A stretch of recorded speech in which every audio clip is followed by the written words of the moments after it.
Tahan rääkida täna teile koolitustest, kursustest ja nii edasi, kõik, mis mahub siia meie ellu. Ma olen 47-aastane ja ma olen käinud väga paljudel koolitustel, ehk siis mõte, miks ma olen käinud, on see, et ma kogu aeg olen otsinud ennast, kes ma olen ja mida ma siit elult tahan.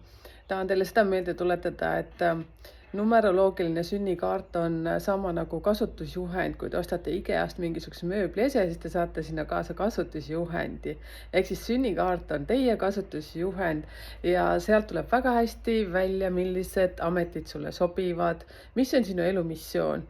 Tihtipeale on see, tead, mul endal on selline asi olnud, et ta sõidab nii hästi või ta teeb mingit blogi või mingit sellist asja, saad aru, kui ma olen mingi 20-aastane ja siis ma olen nagu hämmastunud, vaatan, issand, kui hästi tal see välja tuleb.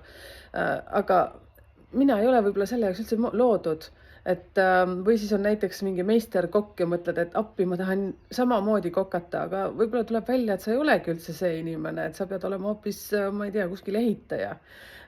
Või kujuta ette, vaata kõik, mis sealt elumissioonist välja tuleb, et me jooksime vastu puud tihtipeale, et see numeroloogia abil, samamoodi astroloogia abil, et ma ei räägi ainult, et see nüüd minu numeroloogia on kõige parem, aga palun aidake ennast, palun aidake endal leida see õige tee, õige tegevus, õige amet.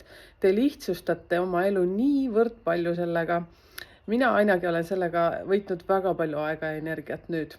Aga ilusat päeva teile ja nüüd tulevad munadepühad, lõõgastuge, võtke rahulikult ja vaadake minu uut YouTube'i linti, mis ma üles panin, et vastavalt sünnipäevadele, kes kuidas lõõgastuda võiks, mida teha võiks. Tšau, tšau!